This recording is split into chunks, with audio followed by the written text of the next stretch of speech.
Like a trusted turnout jacket you've had for years, Flex 7 outer shell fabric delivers a perfectly broken-in feel on the very first wear. Flexible, comfortable, and powered with the strength of Enforce technology, Flex 7 outer shell fabric is made to move. To learn more, visit tencatafabrics.com/flex7. Flex 7, powered by Enforce technology, only from TenCate Protective Fabrics. This episode of Fire Engineering Podcast is sponsored by LogRX, providing real-time accountability of all your narcotics from cradle to grave. Coming soon, LogRX will also track medical supplies, equipment, PPE, and even vehicle checks. Learn a better way to track your narcotics at logrx.com. That's LOGRX.com.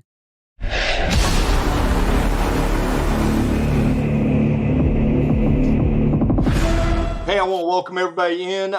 We just learned that we're going to be the first ones on StreamYard, kind of running the whole show ourselves without our background help. So hopefully everything's going to come out okay. Super excited about what we're going to be doing on this particular podcast, videocast, whatever we're calling this thing now. And super excited to have the guests that we have. And we're going to start like we always start. We're going to start with our introductions. My name's Todd Edwards, 31 years with Atlanta Fire Rescue, retired now, and just kind of doing these kind of things, training and working with just incredible people throughout the country. Super excited to be heading up to Aurora, Illinois for firemanship. Hope to see a lot of you out there, or time the show comes out, it'll be over, but hopefully we'll see you up there. And I'm going to pass it on to Anthony. Let him introduce himself. Anthony Rowett. I'm a captain with the Mobile Fire Rescue Department. Been here 16 years, 3 years volunteering in North Jersey before that. Like Todd, get to travel a lot, get to work with and meet a lot of people around the country.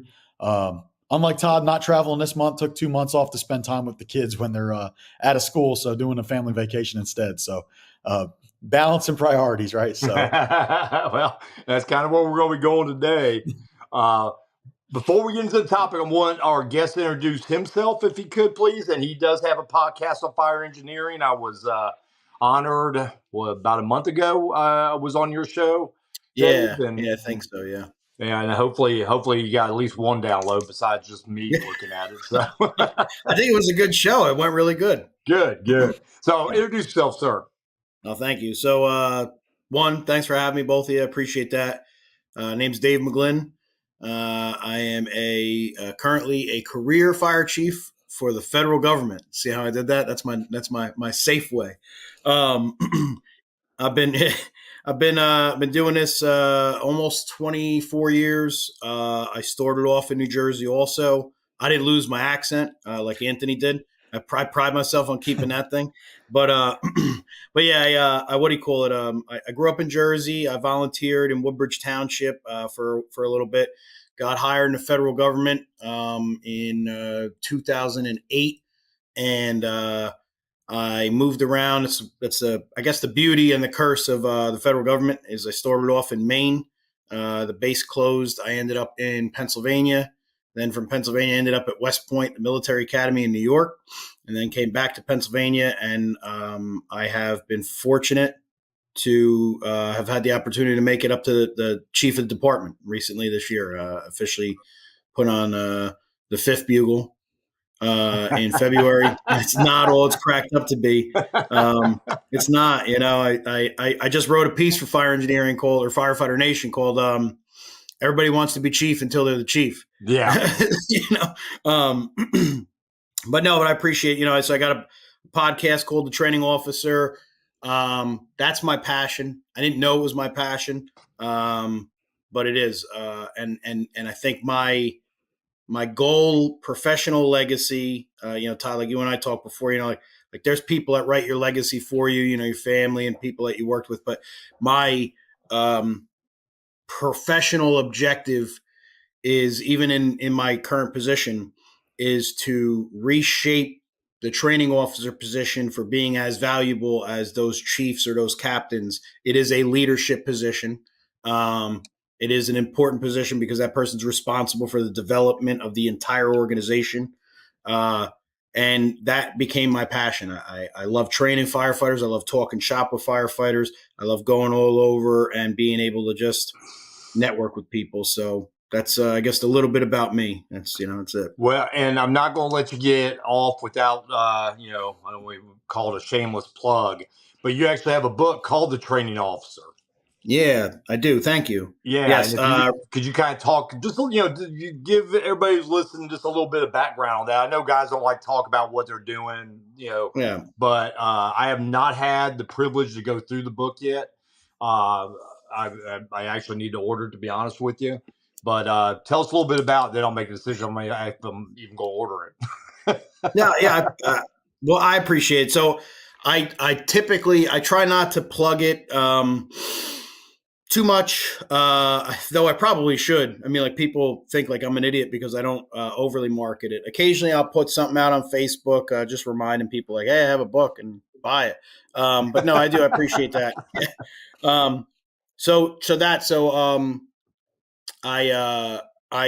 I got thrust into the training. I don't want to say it's thrust. I promoted up to the training officer position at West Point, and West Point is big, and it's in the public eye, and with that is a standard.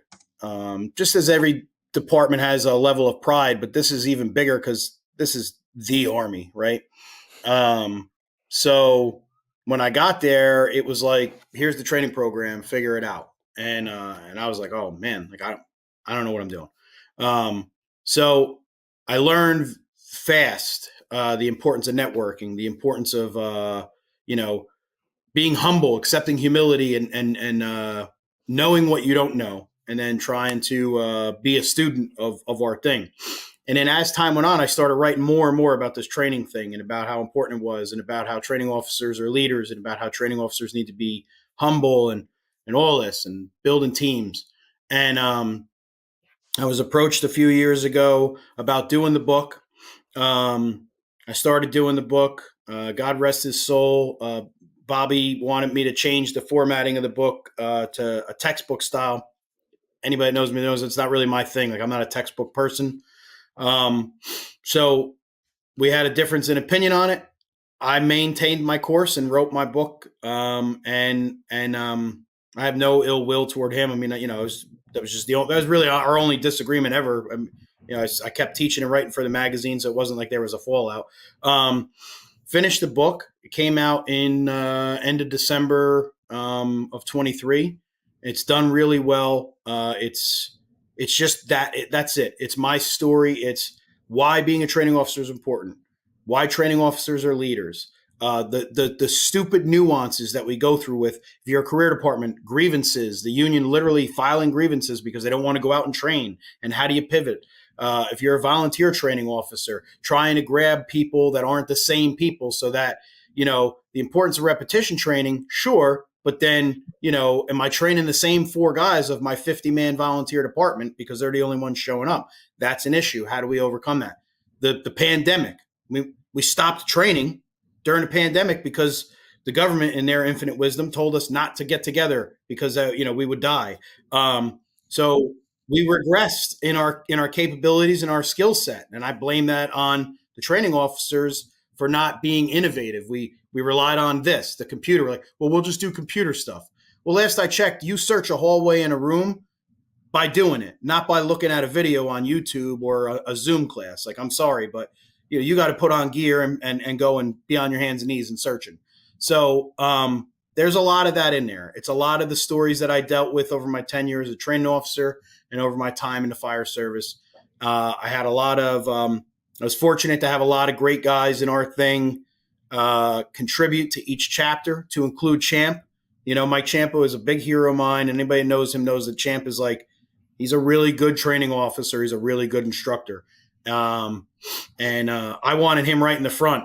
Champ's like, why don't you put me in the back? Because I do the back page for the magazine. And I said, negative, bro. I want you right up front. Like, he's right after the preface of the book because that's how important Champ's message is. So I wanted him right up front. But yeah, I was fortunate. So it's available on Amazon. It's called The Training Officer. Do you have what it takes? And it's also available on firefighterbookclub.com that's it, firefighterbookclub.com. And same thing. It's called the Training Officer. Do you have what it takes? But I appreciate you asking me about it. I don't really often plug it, so Yeah, I appreciate no. you And again, I don't even call it plugging it as anything that's of value to people who are going to be listening and downloading and watching the actual video. I think it's important that, if it brings value, then we need to be sharing those things. I don't care who writes it. I do the same thing. A lot of I get bashed every now and then about why are you plugging this conference or that conference? You're not even there. Because if it brings value, and I know guys who are going to be there teaching that, people in that region can benefit from, why wouldn't I plug the fire service? And, right. I think we've fallen into that trap sometimes as instructors. We'll plug our best friends and we'll plug ourselves, but there's a lot of really, really cool stuff out there that we should take every opportunity to plug each other. And it's not about plugging Dave McGlynn or Anthony Rowett. It's about plugging what's best for the fire service. And that should be our joint message all the damn time, no matter what it is. We're very, very quick to bash, but very, very slow to praise and promote, I think, sometimes in our business. So I definitely want to take that opportunity. It was in my little sidebar notes when I was getting ready for us to record. So for everybody listening, I know before we go down too many training rabbit holes, which we probably will still do. So when I was on the show with Dave last month, we accidentally fell into this subject matter about how to be aggressive and how the message of being aggressive firefighting, it seems to be a very wide, broad stance. And this is what we got on this. And it really, ever since we had that conversation, I've been thinking about this. I wrote down notes, tried to build it in, or I don't even know. I'm hoping to maybe isolate down for some other training ideas after we get done talking. But that the subject matter being kind of that leadership and aggression with balance is what I kind of want to go with this. It's like me and Dave were talking about. On one end of the extreme, you have firefighters out here in the country, and that includes instructors just hammering about you're a wuss if you don't do this. And if you ain't sprinting on the damn fire ground, you ain't trying.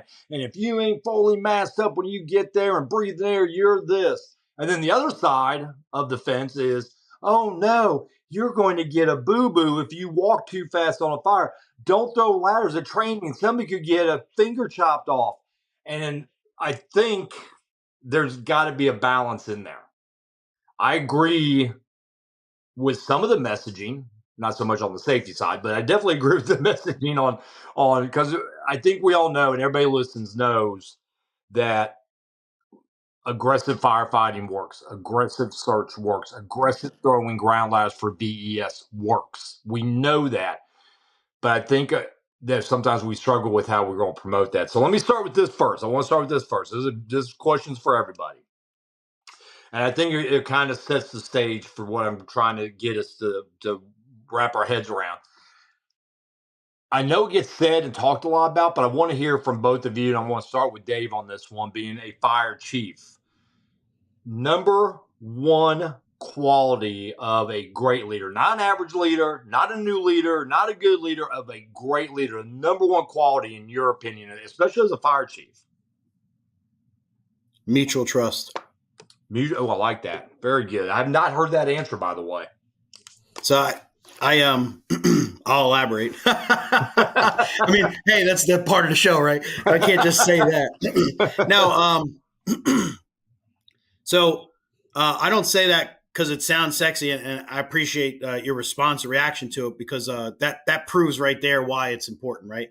I talk about it in a lot of things that I whenever I have these stages. If I write something, if I'm out teaching somewhere, I even talk about it in a book. I learned that myself through my own self-reflection and evaluation or assessment of my leaders. You can sit there and peel back the onion layers of what is it that you're doing wrong, or what is it that your chief or your captain or whoever is doing wrong, right? And it boils down to, there's something about them that you don't trust, and there's something about you that they don't trust. And when we have a break in mutual trust, which is often, we are incapable of properly executing the direction as the leader, because we don't trust or hold the expectation that they're going to deliver. And then the person receiving that, they also know that you don't think they're going to do it right, or they're going to handle it right. So they half-ass it. The expression, do just enough not to get in trouble. That's what we end up doing. And that's not what we want to breed in the fire service. Like, there's always going to be undesirables. There's always going to be some people who are better than others. And there's always going to be jerk-offs and assholes, because it's a fire service. And most of us, 80% of us, are alpha males and everything like that. Yeah, I'm okay with that, because, you go into it knowing that some of these guys are going to be like that. But when you have this break in the mutual trust, like, I deal with it now. So, like, without naming anybody, I'll just say, like, in what I'm doing now, I have 2 to 3 individuals where I know that there's a break in the mutual trust between me and them. And I have an entire organization where I know we can execute everything that we all share the vision in, except for these 3 individuals. And I own that, because there's something about those 3 that I don't put enough faith in. So therefore, they don't put enough faith in me to deliver it. And it sucks. It breaks things up. So I share that. I think that that's one of the most, if not the most important thing. All the other things that come with it, the list can go on and on. Empathy, compassion, sympathy, experience, all those things are real and they're relevant. But I feel like you can have all that, and if you don't have mutual trust, good luck. Love it, man. What a great, great, great answer. I'm going to let Rowett follow that, and I may not say anything. So for me, it comes down to really one personal characteristic, trait, whatever you want to call it. And it goes along those same lines, because I think that builds into it, and it's integrity. Because I think of all personal qualities you can have, everything boils down to integrity. So to me, as a leader, and I'm not talking rank, I'm talking a leadership, whether you're the senior man in the rig, a boss, whatever. If you have integrity, it's not just your personal integrity, it's to the mission too, because we're part of something bigger. So if you have integrity, you're going to be doing what you're supposed to do to carry out the mission of the fire department, to do what's best for the citizens every time. So it's as little as not walking past a problem and you're making sure it gets done right. If you're in a leadership role, you understand people are watching you. And if they see you do that, what are they going to do? They're going to do the same thing. But if they see you do the right thing every time, even if they know maybe you don't agree with it, but it's what you're supposed to do, you do it. Or you don't feel like it, you do it. That's what they're going to do, because that becomes their standard as well. You're going to do everything you're supposed to, but also what's best. And also what builds into that is the trust, the honesty, the everything that comes with it. And to me, it's not necessarily the word humble, it's humility. Because that if you have integrity, you have the humility to say, I don't know. Not to BS somebody and just give them what you came up with, to say, I don't know. I'll get you an answer, but I don't know. You also have the humility when you don't know to ask questions and try to learn from other people. Right. So to me, it comes down to integrity, because the fire service, it's not about us. So if you have integrity, you're going to follow the mission of the fire service and do what's best for it, which is going to be what's best for the citizens. Whether it's something you agree with or not, you're going to do it. You're going to make sure your people are trained to do what they're supposed to do, and you're not going to be putting yourself first, because that's not our mission. So if you have integrity, you're going to be putting that first. So I think for me, everything wraps up into that one trait. If you're missing integrity, people don't trust you. If you're missing integrity, you're probably not doing the right things all the time, and you're going to run into problems. But ultimately, to me, if you're a high integrity person, I can probably look the other way on a few things you make mistakes on once in a while, because I know ultimately your heart's in the right place and you're trying to do the right thing, and you're always putting other people first. Love it. I mean, both answers is killing it. And while you guys were talking, I pulled up, and because it's so easy to find these things. If you look at every leadership book, you go to every leadership class, I feel like sometimes they spit out the same information right off of Google sometimes. But though everything we just said, or everything you two just said, is pretty much exactly what you see on every standard. What are the leadership qualities, or what are the best leadership traits? And you can type it in 100 ways, but the same list comes up no matter how you type it in. I love what you said about humility, because that to me is my number one, always has been, always will be, is the arrogant assholes like Dave referred to earlier, the dirt bags, all those things really still come down to the guy who isn't humble is a guy I don't really want to talk to. And I notice that sometimes when, yeah, well, if you're not humble, you won't have the integrity. There's no way in hell to build a mutual trust unless there is that humility factor in there, in my eyes. Same with the integrity. If again, there's a lot of little things, and nobody, I don't care how great some guys think they are, nobody has every single leadership quality or trait, because we're still human beings before we're leaders or before we're firemen and fathers and all the other things we are. But I think the one thing that carries over, not just in leadership, but just carries over in just our day-to-day relationships, is being humble with one another. Whether it's, having a conversation with somebody. Me and my wife were talking, not going to say where, what, who, but I'm always amazed how some people have no interest in what you have to say, but they're really interested in telling you everything about their day or their lives or their greatness. And that wears thin on me in about 5 seconds. I don't have a lot of buttons, but arrogance will push my button faster than anything else. And it drives me nuts when I see, especially leaders and instructors. I hate when I see that. So I love both of your answers, the integrity, the mutual trust. I think all those things really come together when we're sharing these things. So I won't go past this one. I want to get into this debate, and I don't even call it a debate because it's been going on now, I don't know, 8 years, 9 years, them versus us. And if it's not about them, you should be fired and you should be working, flipping burgers. It's always been about them. But I want us to have just a little bit of conversation. I want to start, and I want to look at this from a different way. We've heard the same message for the last 7, 8, 10 years, whatever it's been now, about them versus us versus them, and all those things. But I want to look at it now from more of a messaging to our new firefighters. So you're in front of a recruit class. One of your rookies stands up, Anthony, and says, "Captain Rowett, who's more important, them or us?" What's the message now when you have that 20-year-old kid, hadn't even been to a fire yet? For me, you still can't get away from they come first. I mean, it's part of the oath.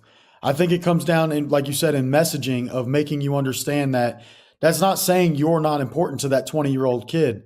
It's saying that when we're on the fire ground, we're going to be making decisions of what puts them first, however you want to word it, but what does best for them. But everything leading up to that was about you.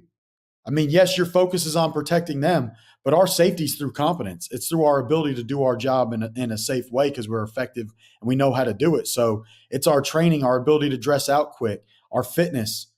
As much as I eat candy, the things we eat, because we know where our issues are in the fire service with us.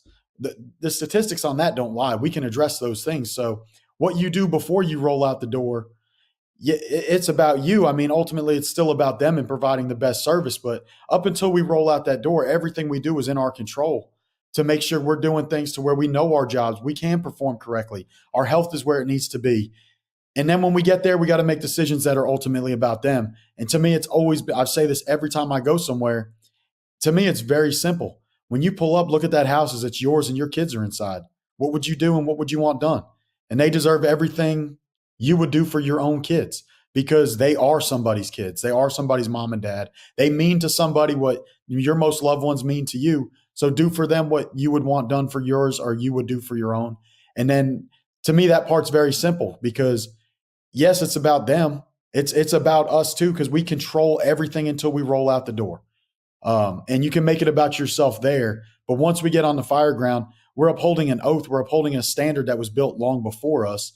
And it is about them. That's an oath you took. So to me, it's the message of understanding before we roll out the door, there's a lot of things about you by making sure your skills are right, your health is right, all that. But once we get there, we're making decisions on what are best for the people that are trapped in that building. Okay. Dave. I agree. I hate to say I agree, not because of what he said. It just to make the show more interesting. I would have loved to have a difference of opinion, but I don't. I think that everything that Anthony was saying is spot on. This is something I've struggled with for a while because it's not even a new debate, like you said, Todd. It's not a new debate. Like it's in IFSTA. The priority is us, and then secondary is them. Part of me agrees. Like hear me out. I don't want to go all over it. I'm going to section these off, right? So I'm going to speak from an incident commander's perspective, and now from a fire chief's perspective, right? So theoretically and on paper, we know what that means when I say that. On paper, okay? I would say that I agree with risk a lot to save a lot, risk a little to save a little. I do agree with that mentality on paper. It makes sense. The reason why I say on paper is because all day long, those of us that have been in the position of being an incident commander, those of us that have been in the position of having to fill out accident reports, and if you're in a career department, having to hire back overtime because somebody got hurt at a call that we could have prevented from happening, or in the worst case, somebody ended up passing away. Todd, you and I talked about things that happened back in the city with you guys, and the importance of training and who's riding that front seat and everything like that. All day long on paper, I'm going to say all those things because on paper they make sense. But then when you're in the moment, and it's not all of us, but most of us, and I'm not trying to sound corny or sexy when I say this. It's just when you're in the moment, it's a hard decision, and it's almost, and I'm not getting biblical. It's almost intentionally impulsive, meaning that though I know that I've learned and read this shit that says risk a little to save a little, etc., as soon as I see a kid in the window, my instinct reaction is throw a ladder, get somebody up in there. We need to get that kid out. It's my instinct reaction. And it's most of 9 out of 10 of us is going to be our impulsive, instinctive reaction. I feel like not making us on a pedestal. Firefighting is an inherently dangerous job. Being responsible for the lives of the individuals that we're sending to go and handle and mitigate the emergency is very important. It heavy weighs the crown. It comes with a lot of stress. Not everybody can do it. I know a lot of departments out there, that they vote a guy in who's the most popular guy, and then he shits the bed when he's out there because he shouldn't be doing it. But that's a separate conversation. To answer this, I feel like, yes, we are the most important. That's not a dig at the public. But with that, the very purpose that we exist is because we're supposed to provide a service to the public when in need. So we're almost always going to do that.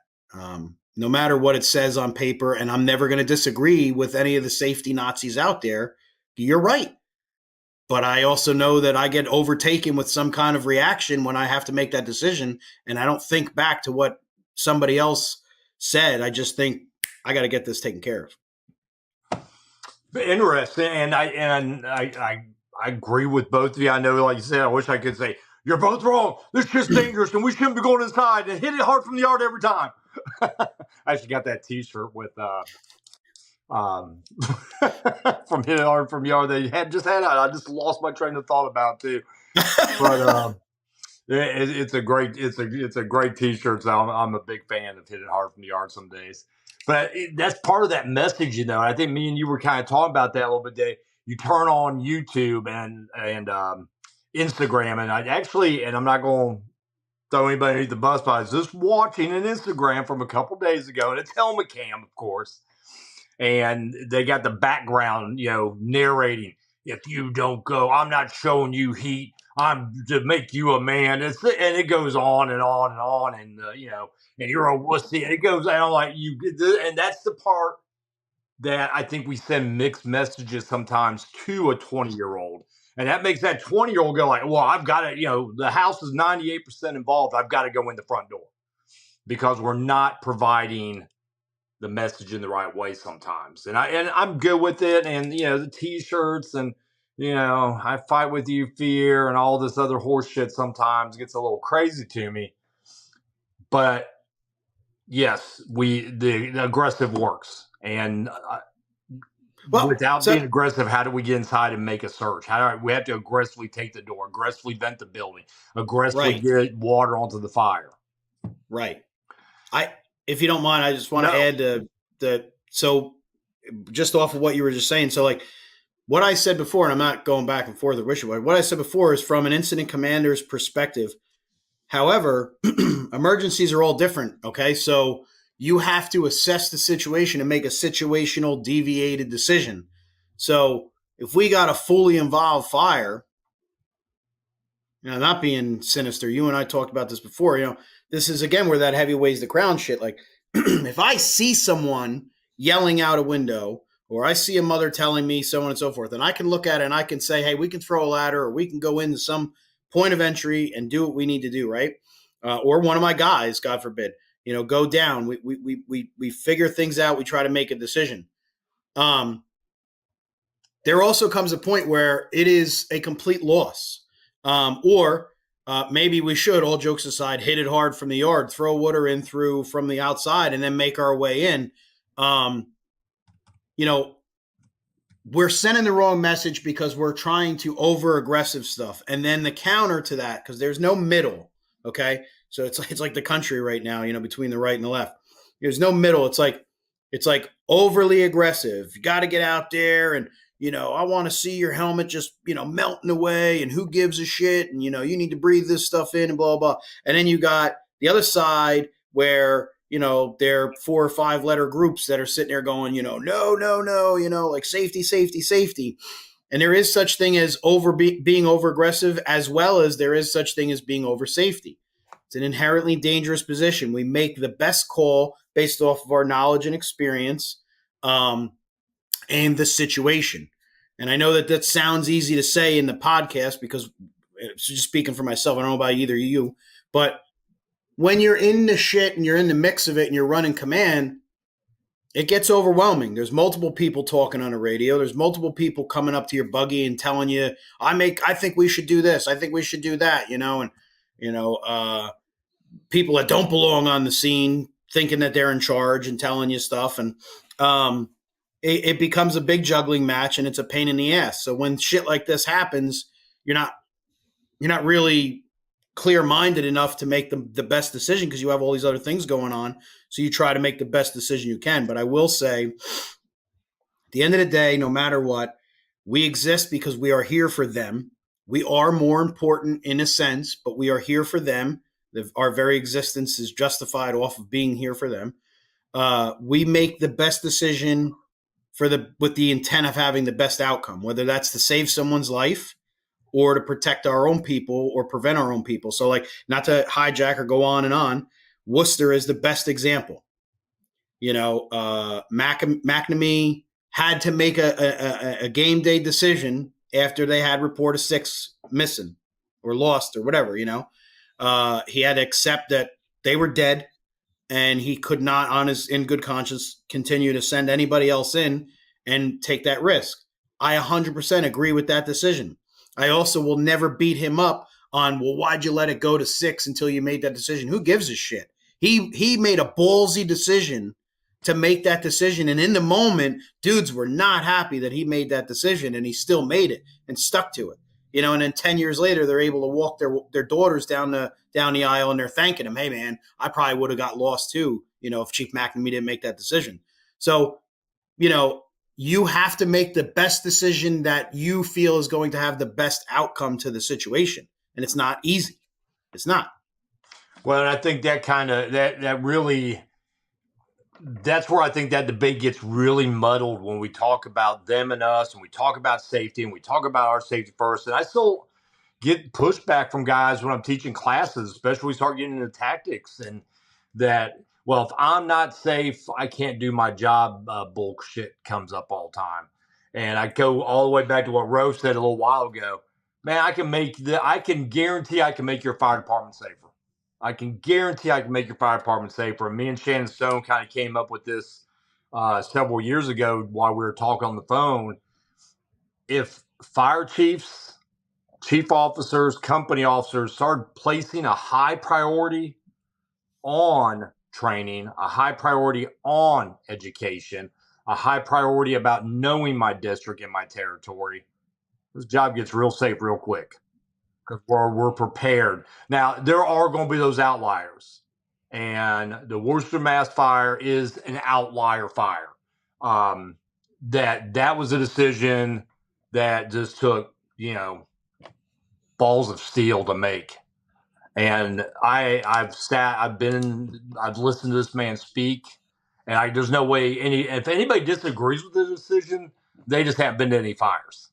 That there's no way you disagree, because the 6 that were lost, he probably saved 50 or 60 guys lives that night, because they would never have stopped. This is a proud fire department. It's a world known fire department.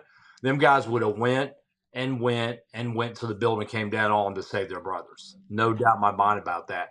So yeah, I believe he saved. I know a lot of the focus gets about, man, a big decision, but man, God, the lives he probably saved that night. We'll never know how many lives he saved, and how many lives he actually changed by making that decision. Like you said, walking my daughter down the aisle and stuff. So, but I think we've got to get away. I love the Met. I agree with you and Rowett 1,000%.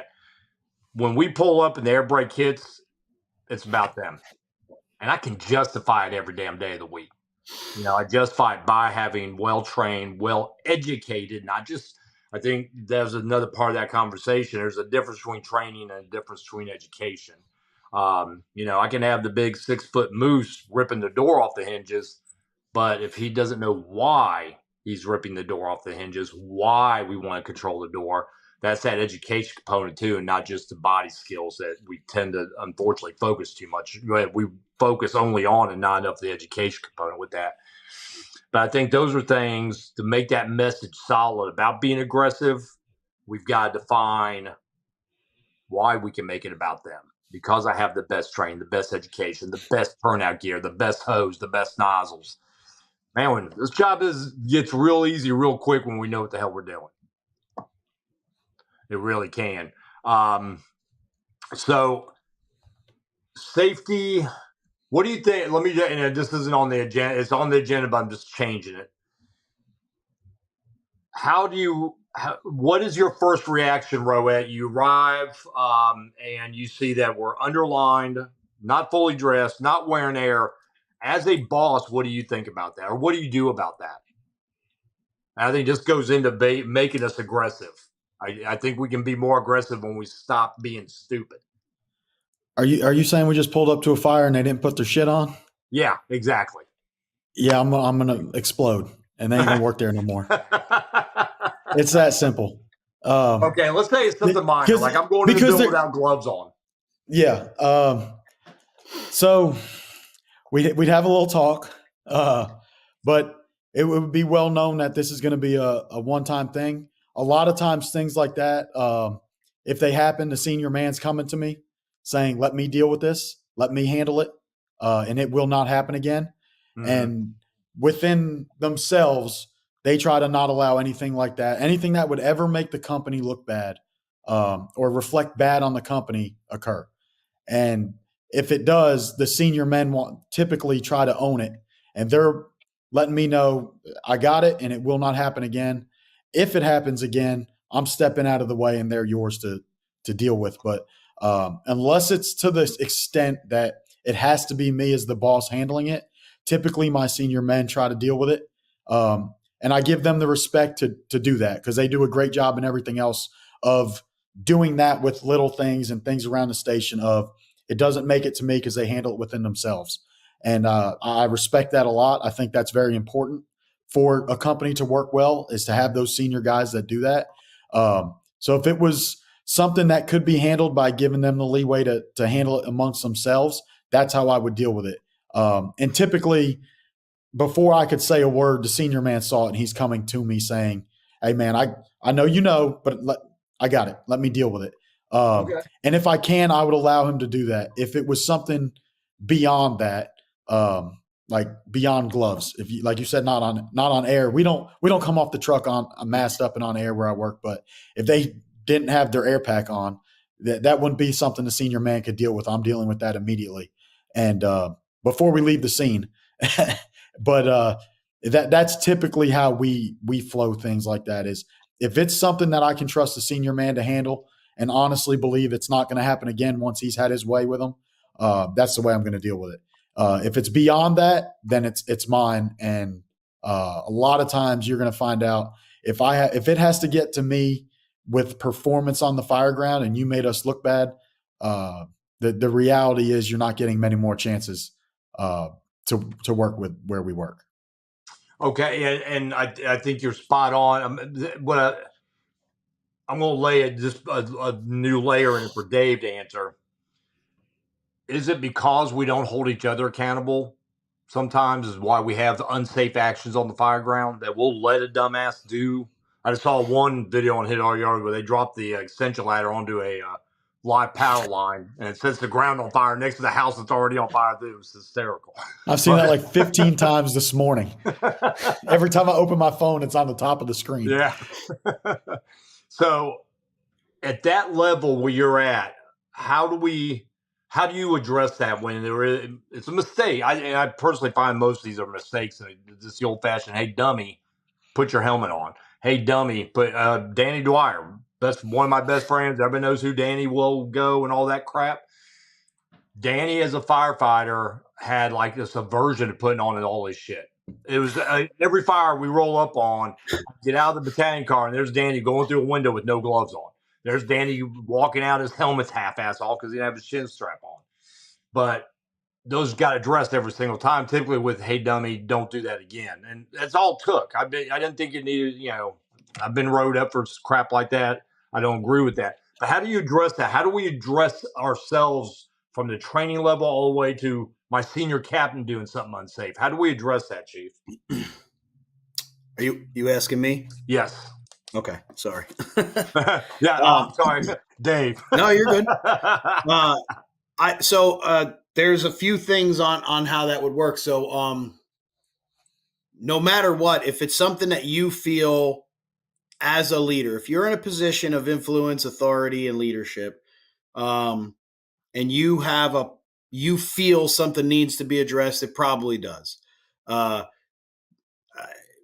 We'll quickly acknowledge there are narcissistic and egotistical leaders out there that are all about just the rank and not really knowing anything. So they come out to micromanage and look for things to be mad at.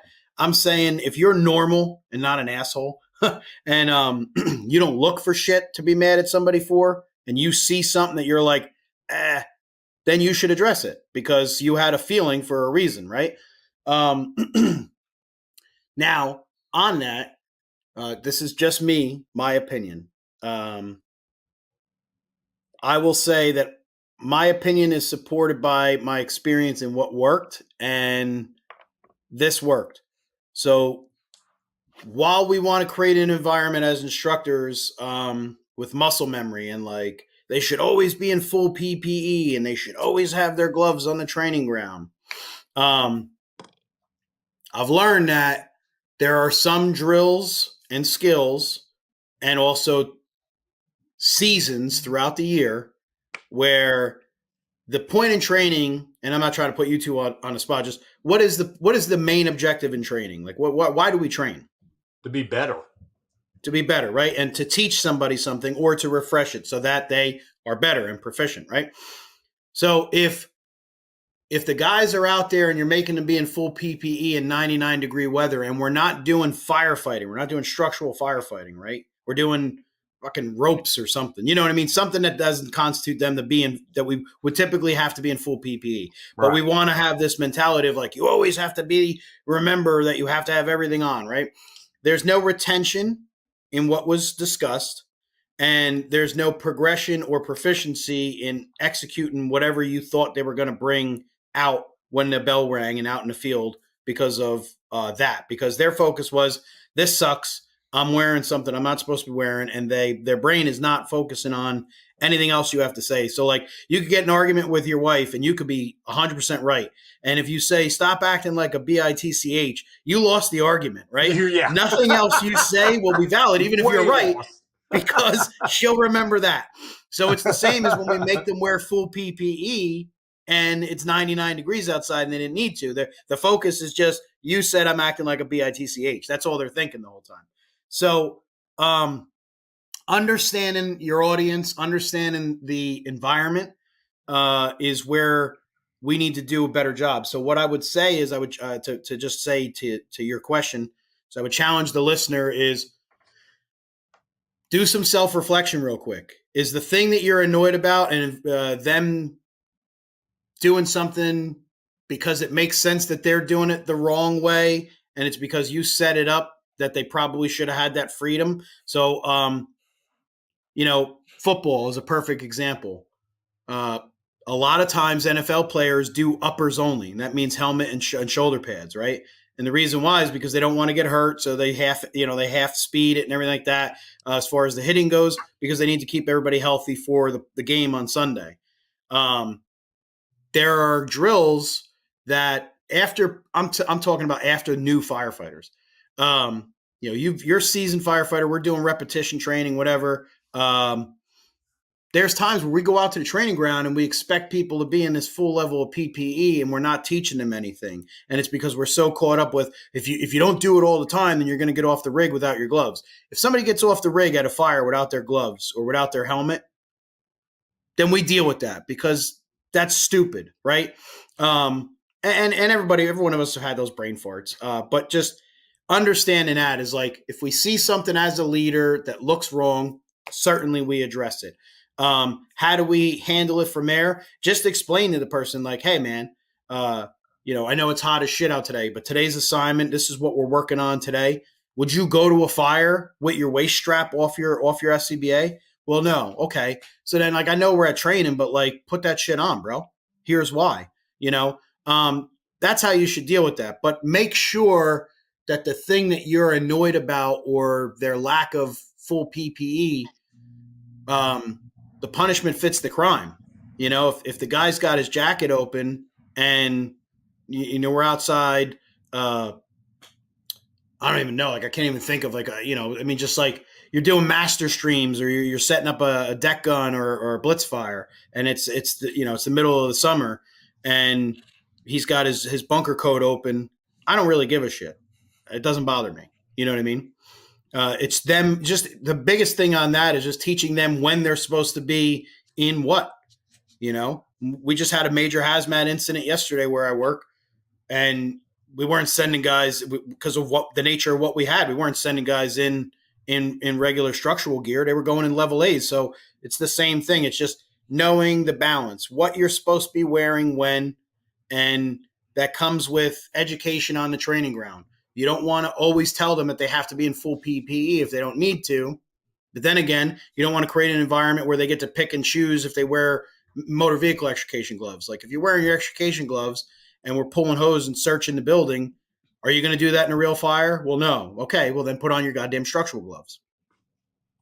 Yeah, and I'd like, as soon as you mentioned about the gear, I started laughing because Kyle Romagus from Smoothbore Cartel posted a video of him going up, pushing. I mean, this was some incredible stairs we had when we were in Michigan teaching. And it was a great angle, long run. And of course, he's doing it, showing the guys how to push stairs. And he doesn't have his coat on or a BA. Immediately, you're not teaching them right. And you shouldn't be doing, just all these ignorant comments about just that. And I think that's a great point, though.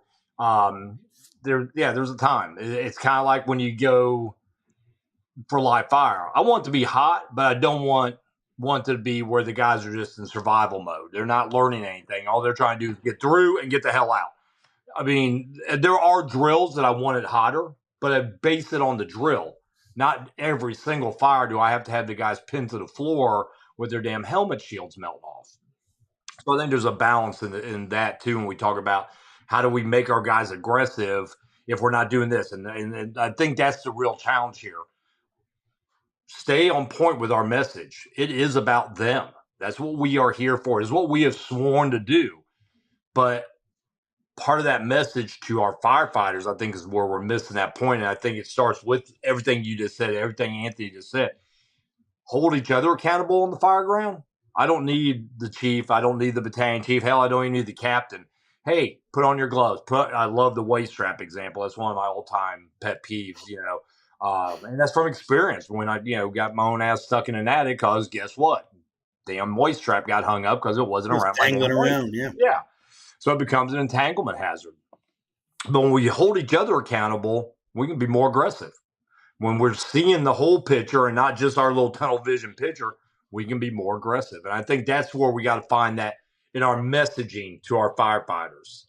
We need to really be focused on how we can be safe with being aggressive. And that includes the structural gear, the waist straps, the having your flashlights, wearing the correct gloves. So not, as soon as you open the nozzle, your hands don't get steamed off because you've got your, Home Depot so-called extrication glove because they got little rubber protect your knuckle crap on right. There. So, Anthony, but Todd, I think you worded something a few minutes ago perfect with it is the standards we hold to ourselves. If you as a crew have a standard and it's established, if someone doesn't meet it, half the time they already know and you don't have to tell them. But especially as a company, like for us, I mean, everything's about the company and the company image, a very old company. Nobody wants to be the one to reflect bad on that and what was built long, long before them. They want to carry it on and improve on it. So it usually doesn't take much if somebody within that company comes to you and says, man, you made us look bad. It's self-correcting very quick usually if you have those established standards. And I'm on board with you right now. I'm on board with you right now at your company. Your company. Yeah. What about the other companies? You're an instructor. No, what I'm saying is I think your organization. What about when those guys don't make the standard? What I'm saying is I think what you said worked perfect is that if you have those standards and they're established and it's known, that a lot of times it self-corrects. And you don't have to go into much corrective action for it because it addresses itself either through the senior man or typically you don't have to be told a lot of times when you mess up. You already know.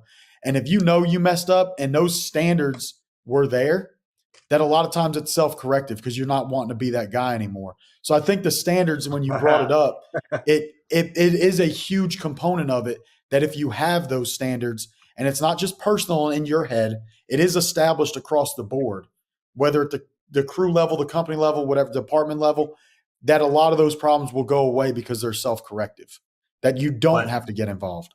But they don't always go away. I mean, right. I know throughout the department, we had high performers. We had guys that never met the standard. They exceeded the standard. And then we had guys that never made the standard. And didn't give one shit that they didn't make the standard. That's where I think our messaging can really get bogged down because, every now and then you get a good video of the guys doing everything great at a fire. But most of the videos you see are the guys dropping an extension ladder into live power lines or the guys standing out. My favorites when you have pictures of guys' house is fully involved. Now, probably most of the time those are training fires. But every now and then you get one, you're like, oh no, they're at an actual fire, pausing to take a quick picture of themselves with the build on fire. So that messaging that we're giving to our organizations and to our young firefighters, and I want to sell aggressive firefighting to the non-aggressive chief, the non-aggressive training officer, the non-aggressive battalion chief. And sometimes we're our own worst damn enemies because we won't meet the standard. We won't hold each other accountable. And then we go, why did he pull us out? Well, look, here, this dumbass doesn't have a helmet. This dumbass didn't put a BA on. This guy's BA is on upside down. So I've seen a guy almost achieve that. I think, too, once you have established standards, it's easier when you do have to do something corrective to it because it's easy to say you didn't meet this standard. This was established. Mm-hmm. It's not just something I'm saying today. This has been going on. It's across the board, and we've worked on it. Because if there's a standard, you didn't just say, hey, you got to meet it. You've worked with this person to get them there. Right. So I think it goes both ways. It makes it self-corrective a lot of times if they have pride, because they're going to not want to be the one to make the company look bad. But also, it's hard to discipline or correct somebody if you don't have a standard that they didn't actually not meet. Yeah, 100% agree. Go ahead, Dave. I look like a bobblehead right now.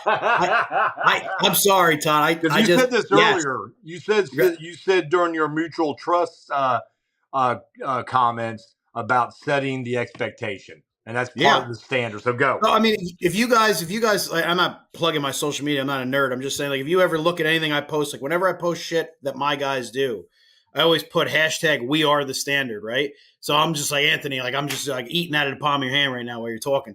It's like, and how do we get there? So I just want to say this is like that shit starts in the firehouse is articulating what that standard looks like, and it's done the span of control, right? So you only have influence over 5 to 7 people. So me as the chief, I can't address my entire department. I mean, I can, but it doesn't touch as many, right?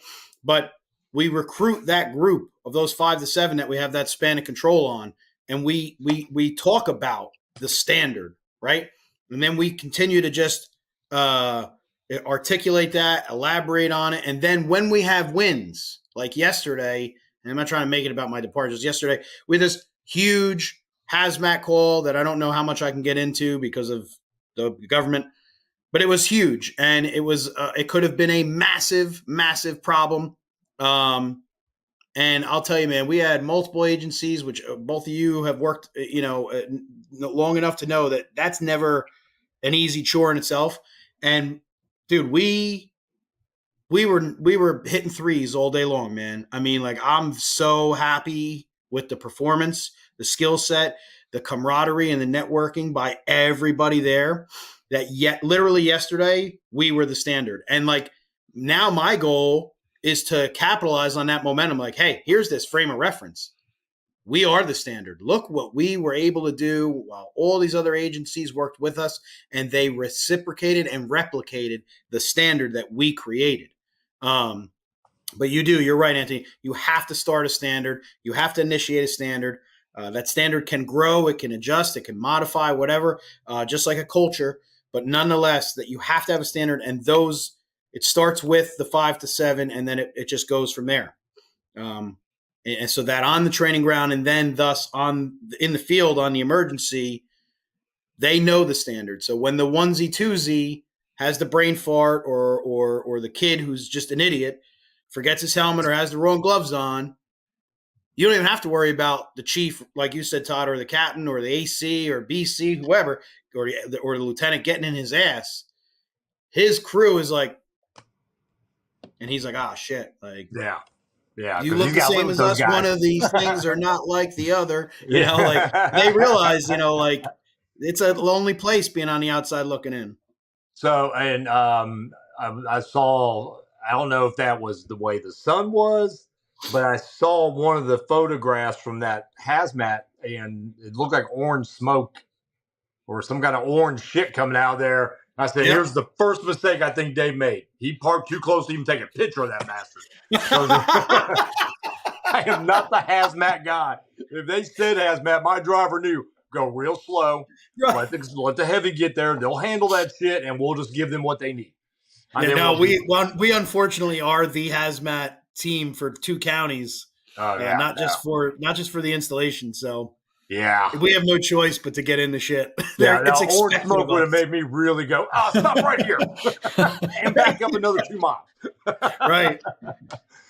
So I'm glad we have guys on the job that are into the hazmat. That definitely was never. I knew enough to park far away. That's what my knowledge of hazardous materials was, and still is today.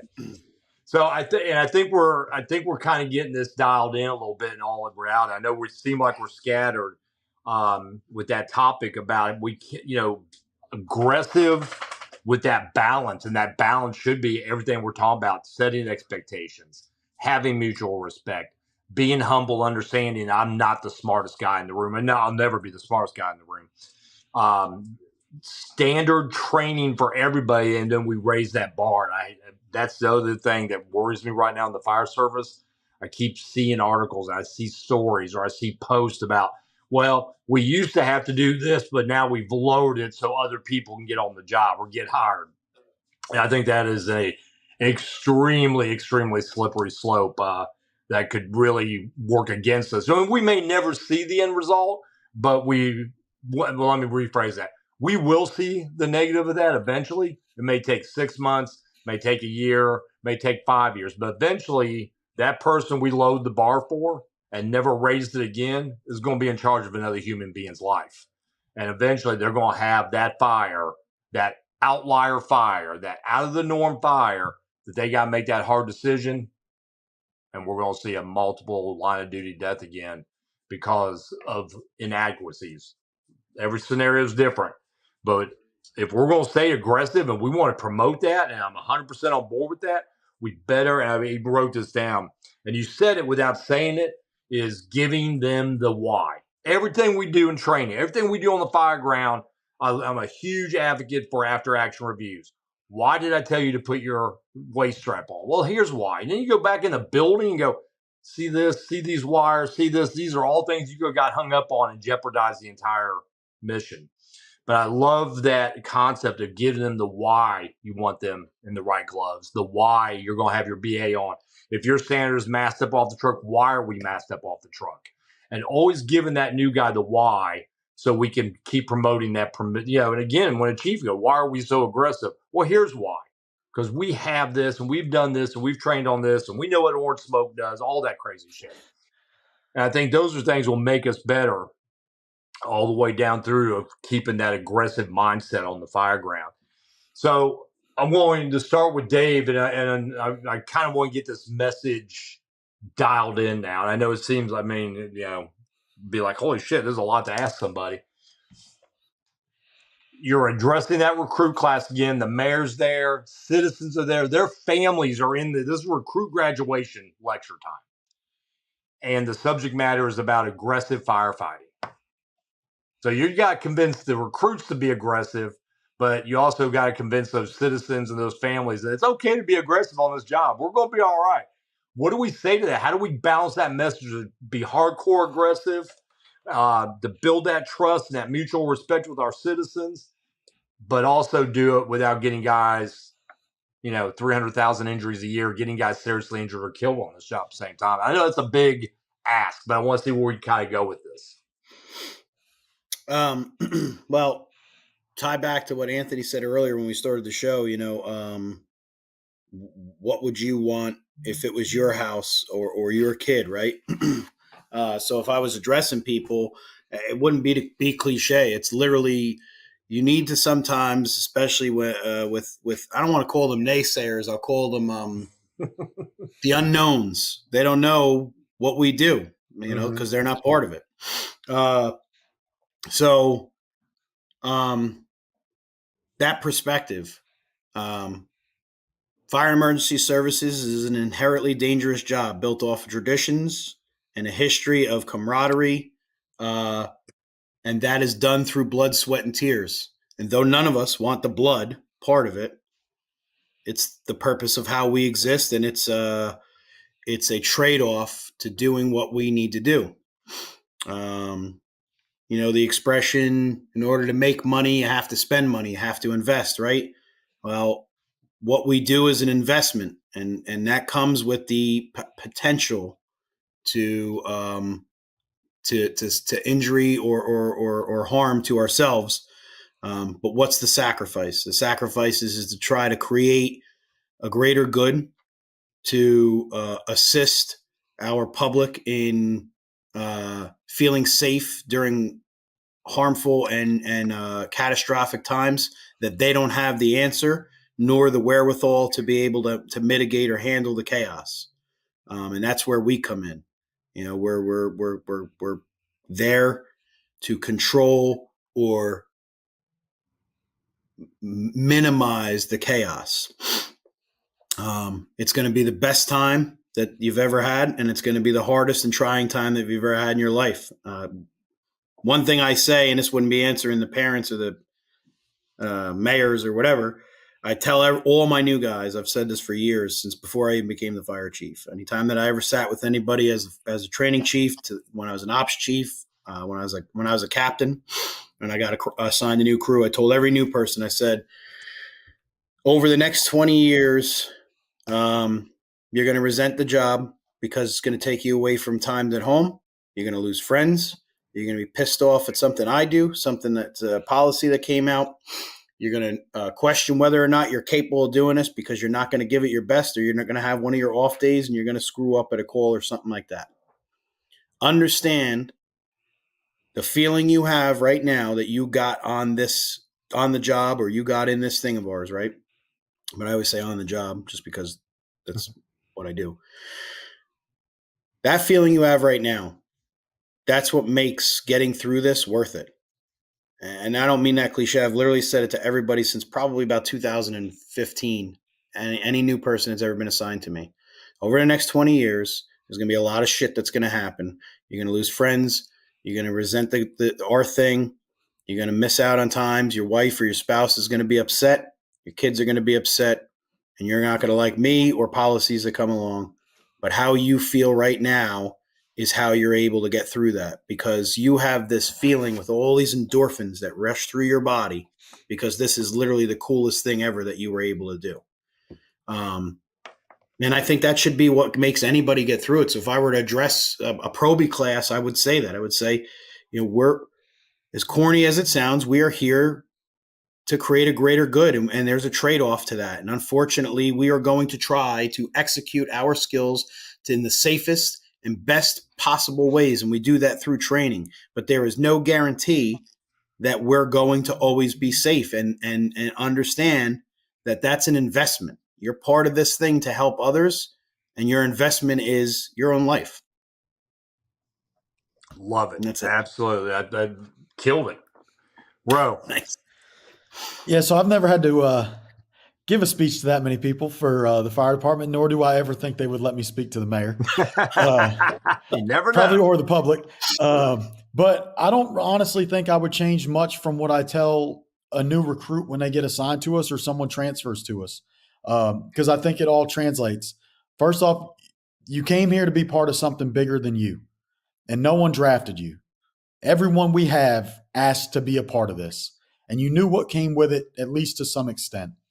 And then the reality is, we're going to do for them what you would want for your family. I tell every recruit day one we get, or someone that transfers to our company, this is the standard here. Everybody we go to, we will treat as family. We will do for them what I would do for my kids, and I expect you to do for them what you would do for your mom, dad, wife, husband, kids, whatever. And the fact of it is, there is a danger involved in that. We're going to do everything we can so that you can do this in the safest way for you. We're going to give you all the training we possibly can. And we're going to rely on the senior members because they have experience. They have what no book can ever teach you, and not let them teach you that. They're going to guide you through this job. They're going to do what they can to keep you safe at fires while doing what we have to do to take care of the citizens. And I don't think that message changes that much from our people to a mayor to the citizens of what we do. The reality of what we do is what it doesn't change. It's just that is it coming to benefit me, or am I going to be the one doing it, or am I the city and I'm trying to figure out how much I'm going to pay to it? But the reality is, no one got forced to be here. You asked to be here. You know what it is. We're going to do everything we can to keep you safe doing it. But the reality is, we're taking risks. So ultimately, what keeps you safe is your training, your education, and relying on senior experienced members, because the reality of training and education is people can only give you so much. The books you read only have so much. The training you get in an academy only has so much. Those senior guys are going to take care of you. They're going to teach you the job. They're going to teach you what's not written in any book. They're going to teach you and what they learned through their life experience. And then also at fires, they're going to keep you safe the best they can, because they're going to say, slow down. I've seen this before. Or, hey, keep going. We got to go. You're going to be okay. I got you. And you're not alone. They're with you, and they teach you the job as you go, because some of the things, that's the only way to learn it, is those experienced guys guiding you through it. But there's nothing no book can give you the gut feeling of someone who's been there before. And that's what keeps you safe at a lot of things, is that guy saying, man, slow down. I've heard that noise before. We got to go. And you come outside and you go, man, how did you know that roof was coming down? I've been there before, and it's all those things together for me. That is how we explain to somebody we're going to keep them safe as we can, but letting them know, I let them know up front, we will do for everybody what you would do for your kids. That is the standard here. If you don't like that, this isn't the company for you. It's that simple. That's what I was brought up on. That's what I believe in. And I'm not going to be the person that lets the traditions and reputation of what this company was built on fall apart. I can't control the whole fire department. Steve and Ray were two big ones that made me finally understand that. Don't beat your head against the wall over the whole fire department. Control what you can control. I can control the standards of that company. And we let them know that from day one. And hey, there's no hard feelings if that's not for you, Yeah. But I don't think the message would change that much for me talking to the mayor and the moms and dads and the citizens as I talk to them. It's just the reality of what we do. And both of you are so spot on. I think that message is real simple. And I think it's a two-way message. The first message obviously is we're going to do for you all the way. And when I get asked that sometimes, I always go back to your 5-year-old trapped Division II, heavy fire throughout the first floor. And then the first question I always ask, and I think Rowett's heard me ask this question, does your child have a full set of PPE up there on the second floor? Does your 5-year-old have an SCBA, a water can, understand how to stay low underneath the smoke and fire? No.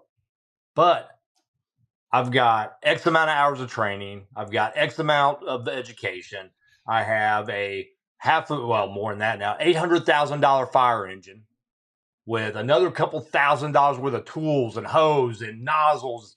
I've got 500 gallons of water with me, another 500 pulling up behind me, another 500 pulling up behind there. We're pretty safe.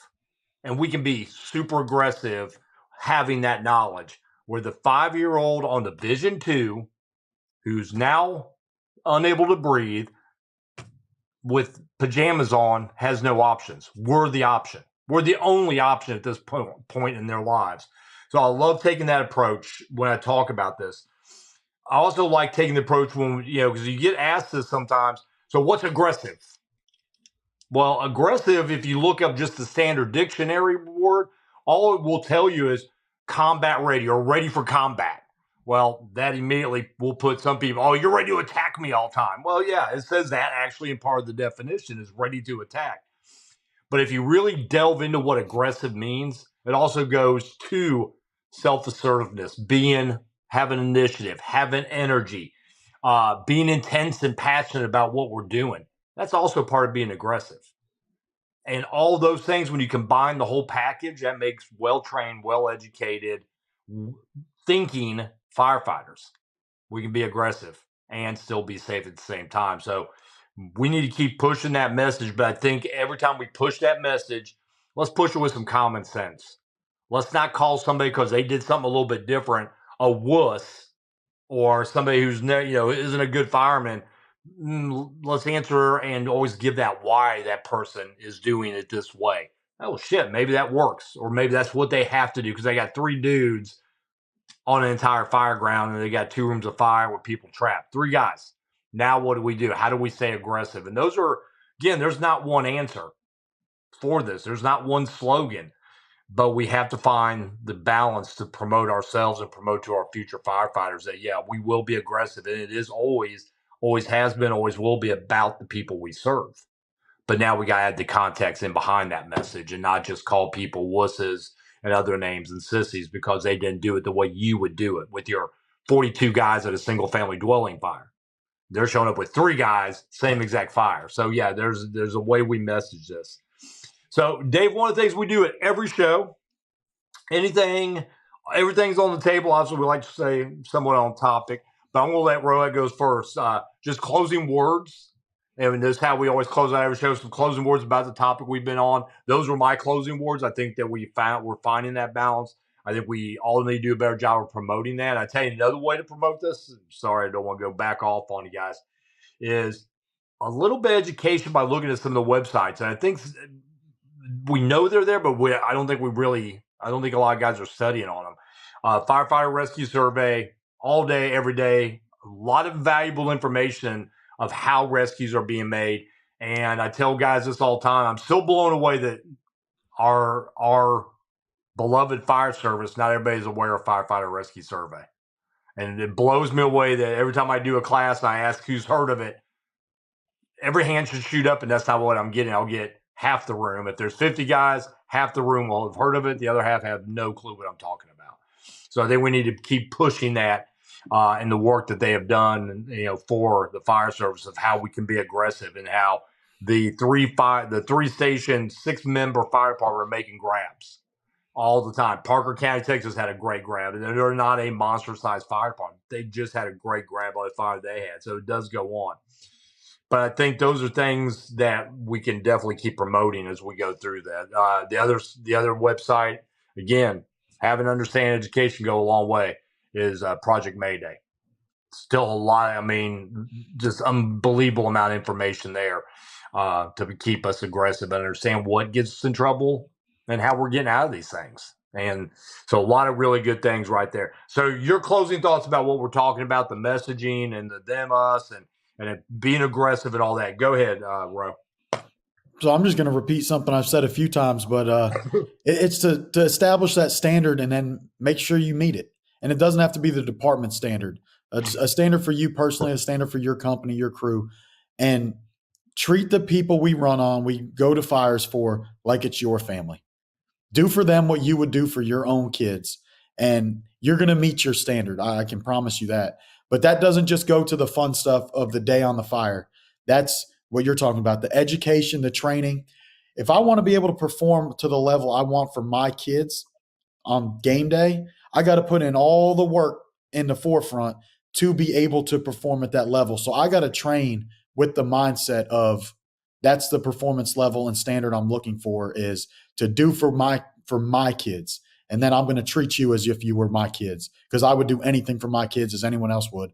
So if that's your standard's pretty high, and you're going to perform to the level they're looking for, because that's what we're looking for. Our goal is to meet the expectation of the citizen. Awesome. What do they want? They want what you would do for your own family. Awesome. Love it. Chief, I'm sorry. Dave.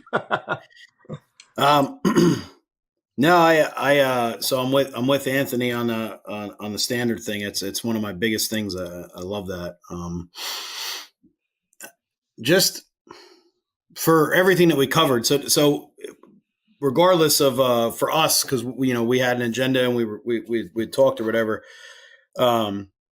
Some of the best shows that I've been on and done, they go off of this. So I just thinking back, like this entire conversation that we've had is very relevant. Not because I'm part of it. That seems arrogant. It's just it is. It's very relevant.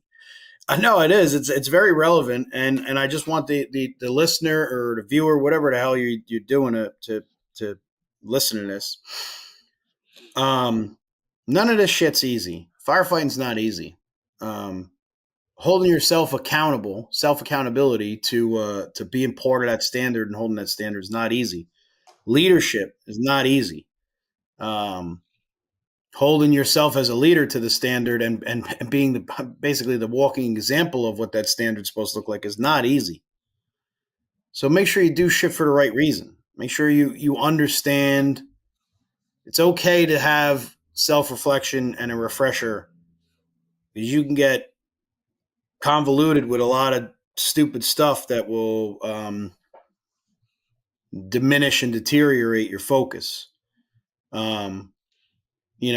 Understanding why we do what we do, why the fire service exists, why, no offense to anyone else or any other thing out there, but I would say other than the military and obviously, other realms of emergency services like police and EMS, we're cut different. There's a camaraderie. There's a level of kind of sinister, dark humor, ball breaking, for a reason. You're part of something that's really awesome, and you're never going to find it in anything else. I can promise you that. I mean, I'm confident you will never replicate that feeling you get from being part of the fire service. And that's why there's so few of us are able to really be part of it and last doing it. But if you're going to try to promote up, if you're going to try to be a leader, if you're going to try to instruct people, train people, whatever, It's not easy. And a lot of that is self accountability. Are you a hypocrite, or are you trying to pass on things through humility? Because maybe you did screw up and you don't want the rest of the people to have that disadvantage that you had. You want to give them the advantage. So I think it was whether we think we went all over. I think that we covered a lot of awesome shit with a lot of great discussion, and I think that it's a great takeaway for others. It was certainly a great takeaway for me, because there's things that both of you were saying, and I'm like, yeah, and I need that, especially in my position now. Like, I need that, because there's just days where I'm just like, man, like, you get lost. So yeah, I appreciate the conversation. It was good stuff. Good. Yeah. I've already had my closing, everything. I just got done saying the website recommendations, all that I think are important, and I uncleared my brain. The hit it hard from the yard T-shirt I just got. I got to, and again, the only reason I'm bringing this up is because I guarantee a lot of young firefighters don't have any clue what that T-shirt means. And his picture is Donald Sutherland when he played the role of Ronald in Backdraft, and it says "burn it all" at the bottom, because he says that the Shadow during his parole hearing. And I was wearing it. I thought, man, I wonder how many of these young guys have, why does that old guy got an old guy on his front of his shirt? Yeah. But I was like, I got to remember to bring that back up. So on behalf of the show, we're really enjoying doing the show, Fire Engineering, and everything they've done for us, keeping the show going, and hopefully we'll see where we go next time. And looking forward to seeing everybody. We got a lot of stuff coming up. I don't think we have any dates right now, do you, Ro, that you wanted to share out with anything, or it's too early? No, I don't have anything. Okay. All right. I know you got some things, but you don't have any dates right to give out. So that'd be way early for the Fairhope gig. Well, we gave that out already, but that's March 8th and 9th. March 8th and 9th, Fairhope, Alabama. If you've never been, look it up. Find somebody who's been. They'll tell you how great of the things that he's doing down there in that part of the country. It's really good. Really, really good. So we appreciate everybody, and we'll call that a wrap.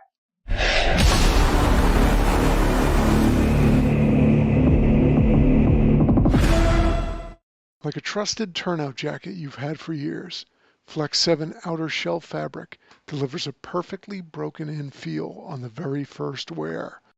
Flexible, comfortable, and powered with the strength of Enforce technology, Flex 7 outer shell fabric is made to move. To learn more, visit tencatafabrics.com/flex7. Flex 7, powered by Enforce technology, only from TenCate Protective Fabrics. This episode of Fire Engineering Podcast is sponsored by LogRX, providing real-time accountability of all your narcotics from cradle to grave. Coming soon, LogRX will also track medical supplies, equipment, PPE, and even vehicle checks. Learn a better way to track your narcotics at logrx.com. That's LOGRX.com.